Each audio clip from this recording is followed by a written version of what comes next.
Já estamos de volta aqui com Bem Assim e agora nós vamos conferir mais uma participação, né, do quadro Neuro e Mais aqui junto com a gente.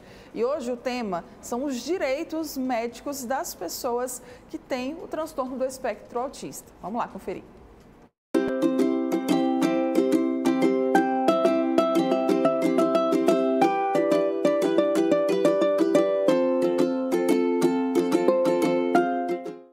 Quarta-feira e é dia de mais um quadro Neuro e Mais aqui no Bem Assim. E hoje nós vamos abordar um assunto muito importante, o direito das pessoas com transtorno do espectro autista. Para conversar com a gente sobre esse tema, além do Dr. Rodrigo Araújo, neurologista, neuropediatra, que está aqui sempre junto com a gente, nós também vamos receber hoje a advogada especialista em direito médico, Thaís Jatobá. Sejam muito bem-vindos. Bom dia. Obrigada pela presença de vocês. Bom dia, Mara. Bom dia também, doutor Rodrigo. Bom dia a todos. Uma excelente discussão hoje, um tema de muita relevância para a gente poder debater e aprender, né? Como sempre. Isso, verdade. Vamos conversar, viu, doutor Rodrigo? Conversando com a nossa convidada. Thaís, explica pra gente um pouquinho, né? O direito, ele também, né, atua, ele também trabalha em prol das pessoas com TEA? Sim. O direito, na verdade, o direito da saúde, ele atua a gente, como está aqui em um tema bastante discutido e importante nos dias atuais, sobre o tratamento das pessoas com transtorno espectro autista e justamente o fato da negativa dos planos de saúde, dos convênios, de tentarem limitar o número de sessões para essas pessoas, ela gera um grande problema para a sociedade. Uhum. E eu acredito que, com o passar do tempo, isso vem se melhorando, né? Muitas vezes já tem um conhecimento, já sabe a necessidade de buscar ajuda, seja de forma administrativa, tentando conversar com os planos, seja entrando de uma certa forma judicialmente. Eu acho que essa é uma grande dúvida, né, doutor Rodrigo, assim, principalmente dos pacientes, dos acompanhantes, porque essa questão do número, né, do limite do número de sessões acaba sempre ali impactando no tratamento, né? E vai até contra o próprio conceito de autismo, né, que a gente sabe que o autismo é um espectro. Então, cada criança vai ter uma demanda diferente, né, vai ter um nível de suporte diferente. E se a gente limita as sessões, a gente está dando ao nível de suporte 1, o antigo leve, o mesmo suporte é o nível de suporte 3, que é o grave. Então, é meio até contraditório. Que a gente, quando avalia a criança, a gente observa quais são as demandas a serem trabalhadas. Sim. E trabalhar aquelas demandas é muito importante para que ela tenha uma funcionalidade, uma independência, seja um adulto que trabalhe, que estude, que se forme. Quando a gente restringe isso, a gente restringe tratamento de saúde, né? E acho que a busca pelos direitos de saúde, as mães hoje em dia estão bem engajadas, não é, Thaís? É porque, em grande maioria, ele comentou até isso, a maioria, a Agência Nacional de Saúde Suplementar e os próprios convênios, eles fazem esse limite. Sim. Mas a única pessoa que tem capacidade técnica para dizer o limite e quais os tipos de profissionais que vão atuar nesse atendimento adequado é um profissional médico. Uhum. Então, isso gera muitas dúvidas, muitas pessoas realmente não têm esse conhecimento.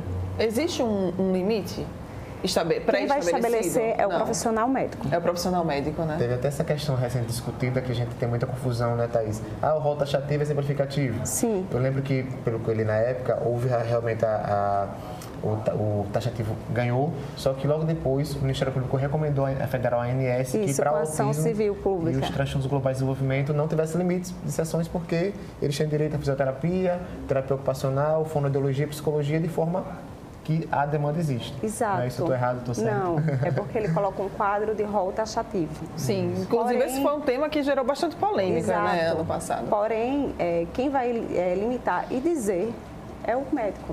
Ele vai exemplificar, ele vai dizer a necessidade, mas o que se acontece é que pelo fato de ter um rol taxativo da ANS, é necessário você judicializar, para que você possa conseguir ter esse direito e esse tratamento adequado. Eu lembro que depois teve até esse aditivo, né, que seria o autismo e outros transtornos globais do desenvolvimento, sim, que teria essa maior liberdade de sessões, né, um rol um pouquinho mais ampliado para a gente ter essa liberdade. Só que é uma luta contra os planos. Porque realmente o tratamento do espectro é um pouquinho Caro porque existe uma demanda, né, às vezes maior. Só que é um caro agora para no futuro ter um adulto que vai ser independente. Quando a gente intervém agora, é que as pessoas não pensam dessa forma. Eu faço a intervenção correta e adequada agora para no futuro ter a intervenção mínima ou não ter intervenção. Então é melhor de fazer uma intervenção um pouco mais intensiva, é o que a ciência fala agora, para no futuro ter uma criança independente, do que ser uma coisa que ela vai ficar a vida toda dependente de intervenção. Exato. Então, a longo prazo, a intervenção agora intensiva, uma intervenção correta, precoce, né, urgente, é muito mais produtivo a longo prazo. Só que as pessoas não têm essa noção, tem uma coisa mais imediatista, né, infelizmente. E eu acho que também só o doutor Rodrigo vai conseguir explicar justamente os tipos profissionais, porque ele falou da demanda, dos profissionais que vão atuar nesse tratamento, que é uma fisioterapia, uma psicoterapia, uma terapia ocupacional, o fonoaudiólogo. Então, ele necessita também, inclusive, saiu uma decisão recente do Superior Tribunal de Justiça, ele ordenando que fosse colocado para um paciente a musicoterapia, diante da necessidade do tratamento. E aí foi preciso judicializar para mostrar a necessidade que não estava no rol. Nesses casos em que o plano ele acaba se negando, né, a conceder essas sessões, o que eu tenho que fazer? Caso seja, né, assim, necessário realmente, eu preciso judicializar? Primeiramente, a gente sempre orienta a buscar administrativamente, né, a operadora mesmo do plano de saúde, para que mostre, comprove e solicite, através de todos os documentos, seja o laudo médico, os relatórios também médicos, os tipos de profissionais que vão atuar, os números de sessões, que são as horas por semanas que vão ser realizadas e até mesmo as vantagens que aquele tratamento vai ser benéfico para o paciente. Mas caso ele se negue, a gente tem que entrar na justiça, seja com o advogado ou com a defensoria pública, que vai solicitar ao judiciário. E o juiz, muitas vezes, um pedido que a gente faz por pedido de uma liminar, ele dá em questão de poucos dias. E é muito difícil, nesse caso o plano ele não cumpra, o juiz faz uma aplicação de uma multa diária. E é muito difícil, nesses casos, eles não cumprirem, porque existe uma multa, mas se eles descumprirem, a gente pode realmente voltar na justiça e informar a negativa por parte do plano. Doutor Rodrigo, hoje as famílias elas estão bastante engajadas e têm muito conhecimento, né, sobre os seus direitos. Exatamente. Eu sempre deixo claro que as pessoas acham, está exagerando. Nenhuma mãe, nenhum pai quer todo dia pegar uma criança, levar para uma terapia, ficar uma tarde toda, uma manhã inteira sentada ali, sem, assim, teoricamente, perdendo um dia produtivo para ver a criança em evolução, né? Não é porque a mãe quer, não é desejo, é necessidade, né? Então, a gente sempre tem que colocar na nossa cabeça, nas pessoas que nos ouvem, que a mãe não tem aquela, eu quero levar na terapia todo dia, para mim é muito bom. A mãe preferia estar no seu filho com o parque, brincando na escola, mas existe a necessidade. A gente tem que ver essa necessidade e trabalhar para que a criança seja independente. E realmente, as mães são muito engajadas, se comunicam muito hoje com rede social, né, se conversam muito sobre seus direitos, umas falam para a outra, eu consegui, acontece muito isso. Eu fui atrás, consegui, porque isso às vezes falta de esperança, achar que não vai conseguir, né? E assim, ver seu filho evoluindo, o preconceito, né? Que existe em todas as esferas sociais. Sim. Eu já ouvi de pessoas da área que trabalham na operadora de saúde dizer que terapia era babá de criança, né? Pessoa leiga, que não tem conhecimento, sim, à frente da operadora de saúde, né? Então, acho que quando a gente tem o conhecimento do que é o autismo e o quão melhora com intervenção correta, precoce e adequada, e como a Thaís falou, com profissionais capacitados. Não adianta pedir para o psicólogo ter abordagem baseada na ciência ABA e ele não ter. O psicólogo com terapia cognitiva comportamental ele não ter. O terapeuta ocupacional com integração sensorial de áreas e não ter. Então, sim, assim, ludibriar a criança, mostrando que fornece uma coisa que não tem, muda muito, porque a capacitação e a especialização e ter o conhecimento é o que vai fazer com que a abordagem seja correta e tenha resultados. Como justificar a necessidade do tratamento? Justamente com os documentos, isso que eu relatei, de você solicitar junto ao médico um laudo, um relatório médico, justificar a necessidade, o tipo de tratamento que será feito com o paciente. Então, as pessoas com autista, acompanhadas por um médico, elas vão ter toda essa documentação.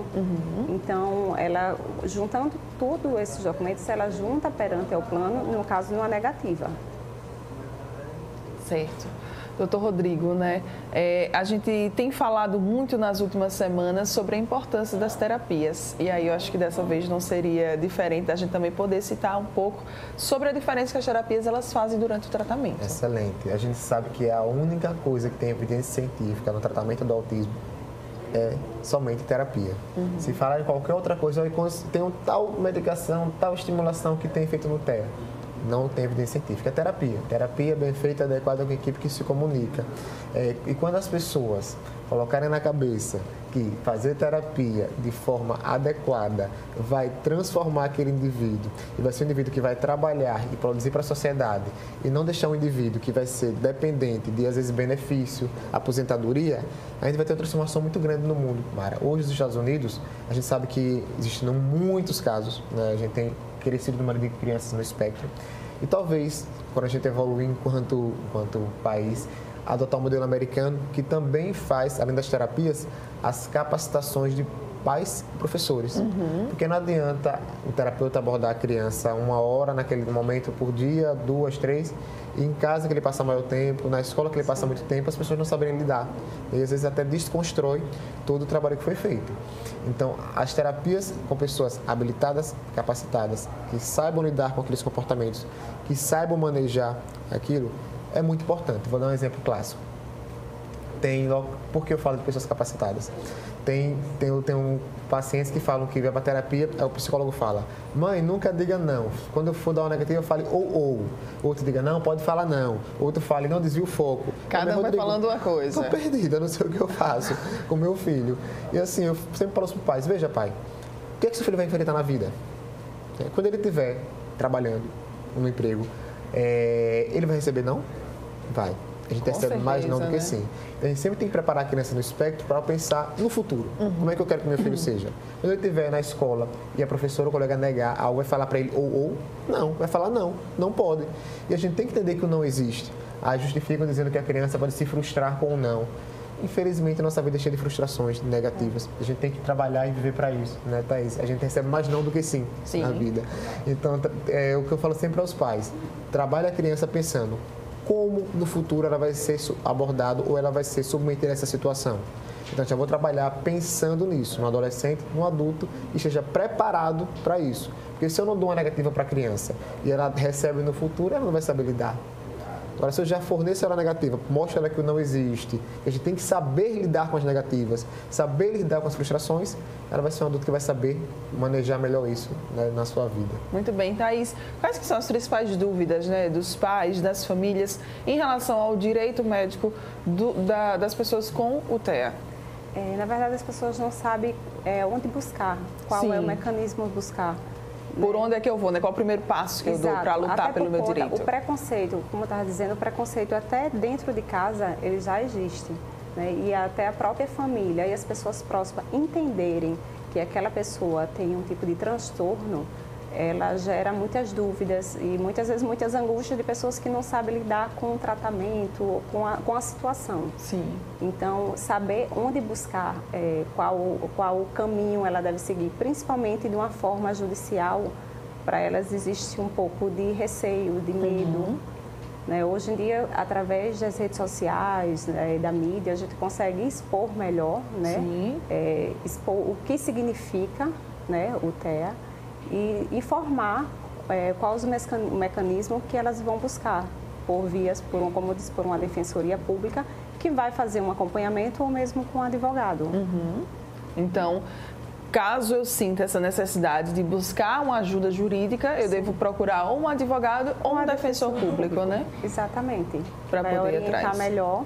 E que com o judiciário ele vai tomar todas as medidas cabíveis. Muito bem, para a gente fechar então aqui esse nosso breve momento, queria que você deixasse uma mensagem para quem está nos assistindo, né, sobre direito médico e TEA.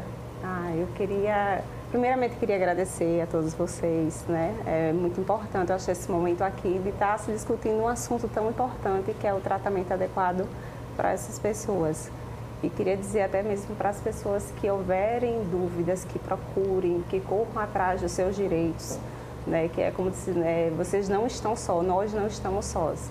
Então, vamos atrás, vamos correr atrás da nossa saúde, né? Das pessoas que nós tantos amamos E o que a gente pode fazer de melhor eu estou sempre presente, né, tentando auxiliar com um amigo, com uma indicação, até assim, dizer, corra atrás, vá no judiciário, né, busque, porque a gente está numa causa muito importante. É triste, muitas vezes, a gente ter que correr atrás de algo que é nosso direito, mas também é muito necessário, né, para que possa se fazer valer cada vez mais, né, doutor Rodrigo? Exatamente. A mãe o pai e o pai atípico, por natureza, tem que ser batalhador, tem que lutar, porque enfrenta batalhas diárias numa grande guerra, né? Que é colocar o seu filho no espectro, numa sociedade mais inclusiva. A gente tem trabalhado e lutado para isso, e as mães e pais devem realmente correr atrás.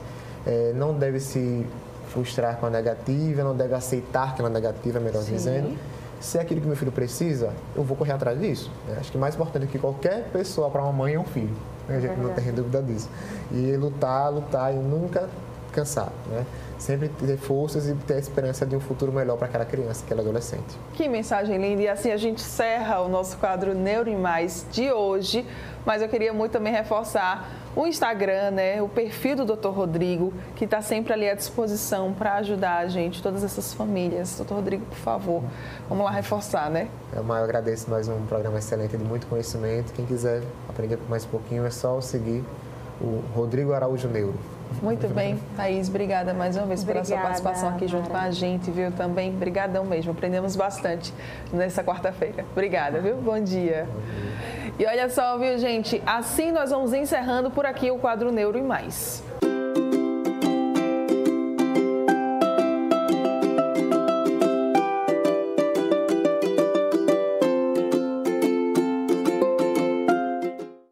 Informações excelentes aí, né? Mais uma participação do Neuro e Mais aqui no Bem Assim, mais aprendizado pra gente. Nós vamos ficando por aqui, você pode continuar acompanhando a nossa programação. Amanhã nós estaremos de volta. É claro, eu conto com você a partir das 9 horas da manhã aqui na telinha da TV Mar. Tchau, tchau.